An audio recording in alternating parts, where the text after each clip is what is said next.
What is up guys, welcome back to my channel. Following on from my last video, which was how to calculate your calories for fat loss, I will link it in the description box below if you haven't already watched it. Today I'm going to go through how to calculate your macros. Now before I start, I just want to make a little disclaimer. Everybody is different. What works for one person may not necessarily work for someone else. So with this is going to be a very vague guide, and from that calculation, you can play with the ratios and find what works best for you. Some people work better on a higher carb diet, some people work better on a higher fats diet. So yes, that's my disclaimer. Let's get into it. The beauty of tracking your macros means that you can still reach your goals whilst not depriving yourself of certain foods that you may be craving. So if you really have been craving, say, a bar of chocolate for a couple of weeks, you can fit it into your macros rather than just depriving yourself and then having a big blowout when you eventually give in to your craving. I found it really useful with helping my binges because I didn't feel restricted. You can be strict, but you don't have to restrict. Also, with what I'm telling you today, I'm not saying that this is the only way that you can reach your physique goals. This is just one way that I have done it in the past, and I found it really helpful in getting to know portion sizes and what foods are made up of what macronutrients. So when you're eating intuitively, you can kind of eyeball what sort of foods you'll want to make up your meal and how much you will need of those foods in the day. What is going on with my hand? I need to sit on them. Along with the portion sizes, things like that, why would you track your macros? Having optimal ratios of each macros within your daily caloric intake can help you reach your optimal body composition. So obviously, if you're wanting to look toned, you're wanting to have a muscle mass, you're going to have to be eating a diet rich in protein. If you're not getting enough protein, you're not going to be building the muscles. You won't have the same look as if you were consuming the same amount of calories, but you were eating a diet more rich in protein. For some of you watching, you may not know what macronutrients are. They are protein, carbs, and fats.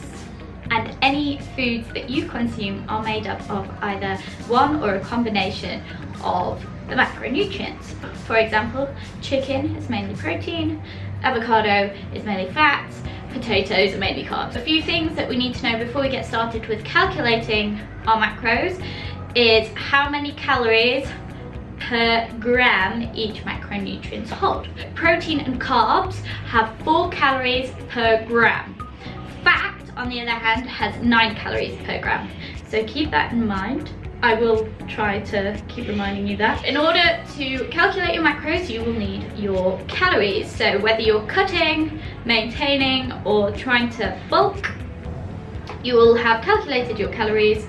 And from there, we're going to work out what ratios of protein, carbs, and fats are going to make up those calories. But first of all, we're going to start out by calculating how much protein we are going to need. Generally, for someone who's training, I recommend for all of my clients, you want to be consuming at least 1 gram of protein per pound of body weight. For instance, I weigh 50 kilos, which is approximately 110 pounds. I make sure I'm consuming at least 110 grams of protein per day. If you are in a deficit, I would make sure that you are having at least 1 gram of protein per pound of body weight, just to make sure that your muscles are getting enough fuel to maintain them and so that they don't get wasted and eaten by your body. That's not a technical thing, by the way, just in case you're wondering. We're going to use an example of me wanting to maintain my weight. So I am around 50 kilos now.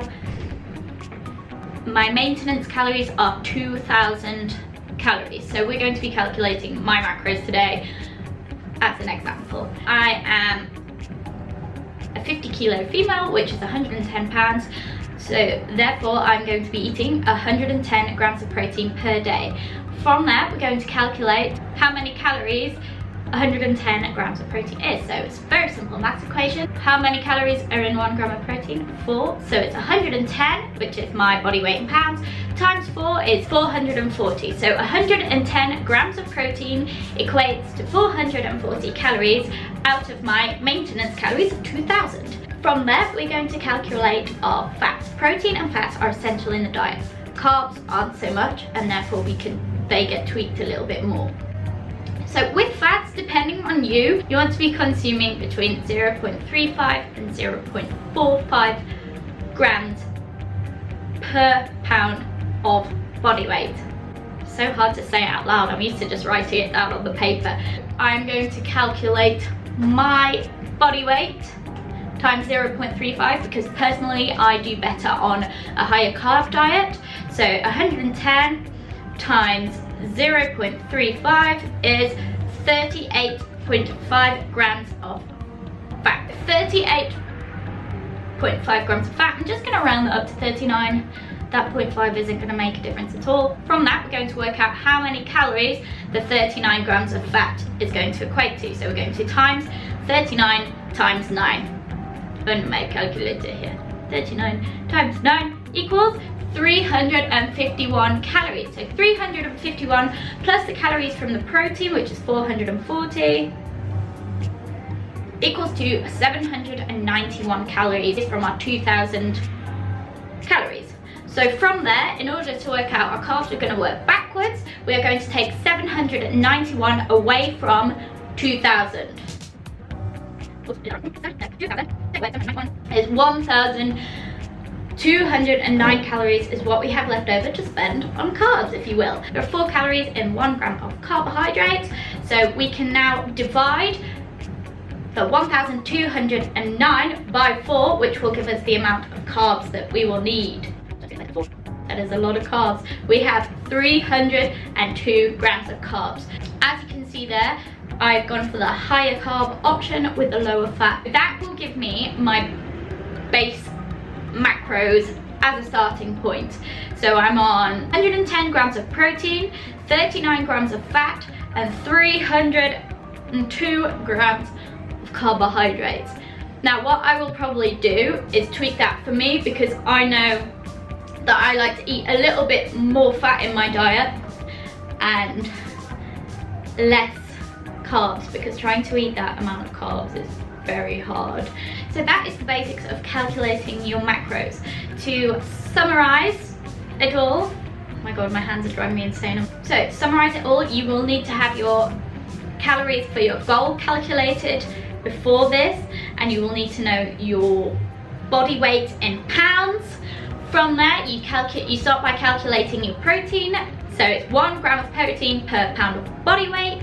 Then you will calculate your fat, so 0.35 to 0.45 times your body weight in pounds. That will give you your fat. From then, you will calculate how many calories the protein and the fats come to. So you'll times your protein by 4 and you'll times your fats by 9. You'll add them 2 numbers together, then take them away from your total caloric intake for the day. Then you will be left for the caloric allowance for your carbohydrates. In order to calculate how many grams of carbohydrates you will then need, you will divide that number by 4. That will give you the amount of carbohydrates you need. So that is a very brief tutorial on how to calculate your macros. Like I said, everybody is different, so use that as a baseline and then see how your body responds to that, and then you can tweak it slightly. Just do bear in mind that fat is worth 9 calories per gram and carbohydrates and protein are worth 4. Boom. So now that you have your macros calculated, you're going to have to start tracking them. So I would highly recommend investing in an electronic food scale. I cannot speak today. Electronic food scale. They're super useful and very inexpensive. I remember I got mine from Amazon. We don't have Amazon here in Australia, unfortunately. I got mine from Amazon for like £11. I use an app to track my macros called MyFitnessPal. There are other ones out there. MyFitnessPal, I don't know if it's focusing. You can type in all your stats that you need, so you can even do the ratios on there. I would, as you're starting out, plan what you're going to eat and the ratios the day before, so then you're not having to log it all down in MyFitnessPal. and then you can muck around with the ratios to get it near to the number that you are aiming to hit. So if you're on a cut and you want it to be strict, I would aim to be within 5 grams above or below each macronutrient, but otherwise you can just use it as a guide if you're just wanting to know for portion sizes, things like that. So what I think I'm going to do leading on from this video is tomorrow, I'm not currently tracking my macros, but I'm going to track for you and show you how to track all your macros. So this will be the calculate your macros video, and then tomorrow I'm going to film a tracking your macros, okay? I hope that you found this video useful and I didn't blabber on too much and confuse you, because I've definitely confused myself and I've been doing this for quite a while now. Not confusing myself, but, well, I have been confusing myself, but I've been calculating macros for years and for different people as well. So, yeah, I hope you guys enjoyed this video. I will see you in the next one. Bye!